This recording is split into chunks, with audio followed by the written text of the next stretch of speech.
હવે દરેક વખતે મેથીના ગોટા બનશે એકદમ પરફેક્ટ, રૂ જેવા પોચા, બહારથી એકદમ સોફ્ટ, ખાવામાં એકદમ ટેસ્ટી, બિલકુલ લાલ નહીં થાય કે કડક પણ નહીં બને અને સ્વાદે બિલકુલ કડવા પણ નહીં લાગે.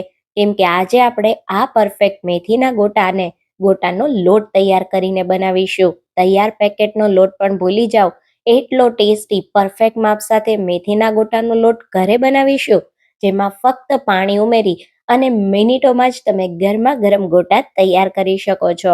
આ રીતે એકવાર ગોટા બનાવશો ને તો ઘરમાં બધા તમારી વાહવા કરશે અને કહેશે કે ગોટાના તો તમે માસ્ટર બની ગયા છો. તો hello friends, welcome back to foods of fitness. હું છું અંકિતા વણજારા અને ચાલો રેસીપી શરૂ કરીએ. તો હવે સૌથી પહેલા પરફેક્ટ મેથીના ગોટા માટે પ્રીમિક્સ કે લોટ તૈયાર કરવા આપણે એક મસાલો બનાવીશું. જેના માટે ખાણીમાં 1 ટેબલ સ્પૂન સૂકા ધાણા ઉમેરીએ, સાથે 1 ટેબલ સ્પૂન કાળા મરી, 1 ટેબલ સ્પૂન વરિયાળી અને 1 ટીસ્પૂન જેટલો અજમો ઉમેરીશું. અને મસાલાને આપણે અધકચરા વાટી લેશું. તો મિક્સરમાં પાવડર નથી કરવાનો, આ મસાલાને અધકચરા વાટવાના, જેથી ગોટામાં મસાલાની ફ્લેવર ખૂબ જ સરસ આવે. તો અહીંયા તમે જુઓ, 1 થી 2 મિનિટમાં ખૂબ સારી રીતે મેં મસાલાને અધકચરા ક્રશ કરી લીધા. તો હવે શું કરીશું, મસાલાને થોડી વાર સાઈડ પર રાખીશું અને હવે આપણે ગોટાનો લોટ તૈયાર કરીશું. ગોટાનો લોટ તૈયાર કરવા માટે અહીંયા તમે ઘરમાં રહેલો કોઈ કપ કે વાટકીનું માપ લઈ લો. તો મેં અત્યારે આ મેઝરિંગ કપ લીધો છે, જેનાથી આપણે લોટને માપીને લઈ લેશું. અહીંયા મેં લીધો છે થોડો ચાળેલો ચણાનો લોટ. હંમેશા ભજીયા કે ગોટા માટે તમે જ્યારે લોટ વાપરતા હોય એને ચાળીને લેવાનો અને લોટ એકદમ બારીક કે જે ઝીણો હોય એ લેવાનો છે. તો શું કરવાનું, આ રીતે એકદમ સરસ આપણે મેઝરિંગ કપ ભરી લેશું અને એને એક વાસણમાં કાઢી લેશું.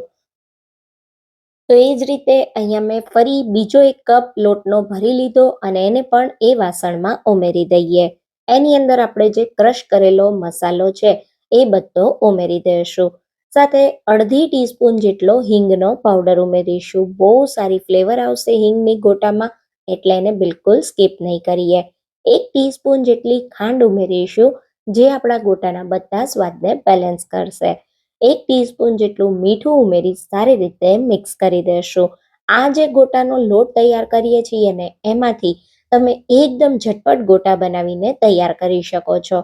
હવે દરેક વખતે ગોટા સરસ ફૂલેલા અને સોફ્ટ બને એના માટે અહીંયા આપણે કુકિંગ સોડા ઉમેરવાના છે. તો હું તમને સોડાનું પેકેટ બતાવી દઉં કે હું કયા સોડા વાપરું છું. તો આ રીતના જે પેકેટ પર સાજીના ફૂલ હોય એ લેવાના છે અને 2 કપ લોટ સાથે 2 ચપટી જેટલા તમારે સાજીના ફૂલ લેવાના. જો તમે ચમચીથી માપો તો 1/4 ટીસ્પૂન જેટલા અહીંયા મેં કુકિંગ સોડા લીધા છે. એને ખૂબ સારી રીતે લોટમાં ઉમેરી મિક્સ કરી દેશું. અને હવે ઉમેરીએ છીએ એવી સિક્રેટ સામગ્રી જેનાથી ગોટા બનશે સુપર ટેસ્ટી, અને એ છે 2 ટેબલ સ્પૂન જેટલી કસૂરી મેથી એટલે કે સૂકવેલી મેથી. તો મેથી ઉમેરી બધી જ વસ્તુને મેં સારી રીતે મિક્સ કરી દીધી છે અને આપણા મેથીના ગોટાનો લોટ તૈયાર થઈ ગયો છે. આ લોટમાંથી તમારા ગોટા મિનિટોમાં જ બનીને તૈયાર થઈ જાય છે. એકવાર ગોટાનો લોટ બનાવી દો અને તમે મહિનાઓ સુધી એને સાચવી શકો છો. પછી ફક્ત તમારે પાણી ઉમેરી ગરમા ગરમ ગોટા બનાવવાના છે.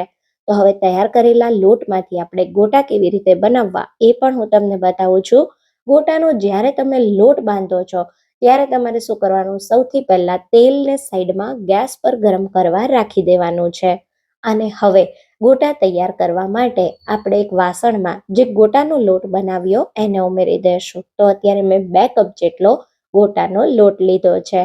હવે અત્યારે શિયાળો છે અને મેથી ખૂબ આસાનીથી સરસ સિઝનમાં મળે છે, એટલે મેં ફ્રેશ લીલી મેથી પણ ઉમેરી છે. જો ના મળે તો આપણે લોટમાં કસૂરી મેથી ઉમેરેલી જ છે, તો તમારે એને ઉમેરવાની જરૂર નથી. પણ જો ફ્રેશ મેથી મળે તો તમારે ફક્ત અડધા કપ કરતાં પણ ઓછી મેથીની ભાજી ઉમેરવાની, વધારે મેથી નહીં ઉમેરવાની.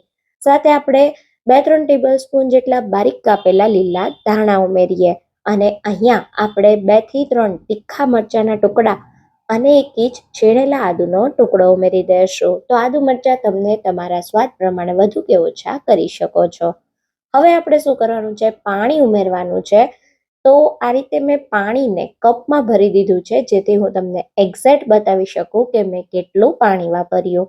તો થોડું થોડું પાણી ઉમેરી ફક્ત આંગળીઓથી આ રીતે તમારે લોટને મિક્સ કરવાનો છે.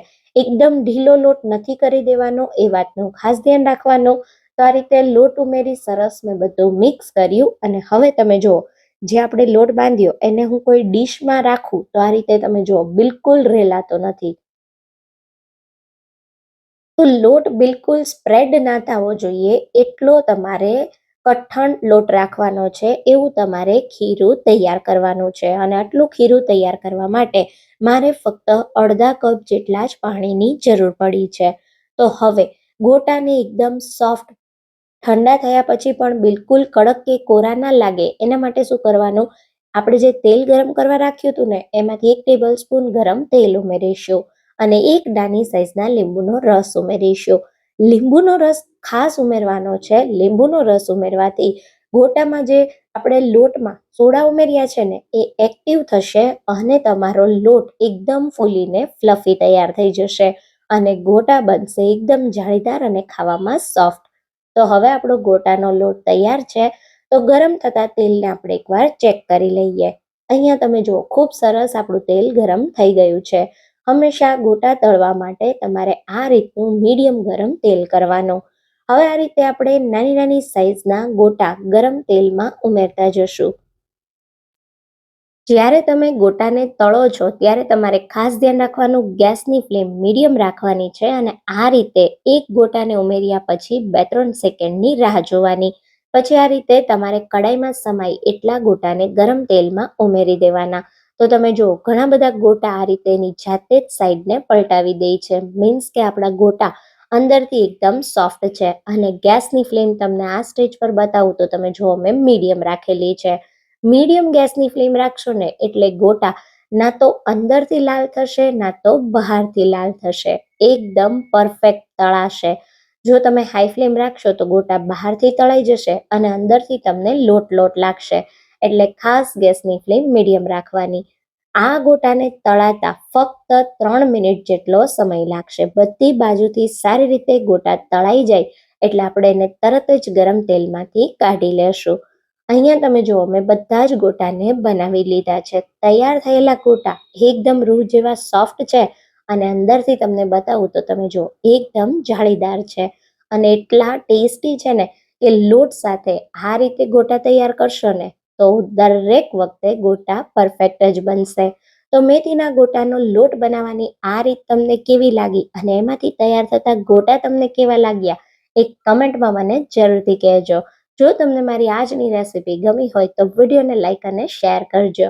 ફરી મળીશું એક નવી રેસિપી સાથે. ત્યાં સુધી થેન્ક યુ ફોર વોચિંગ.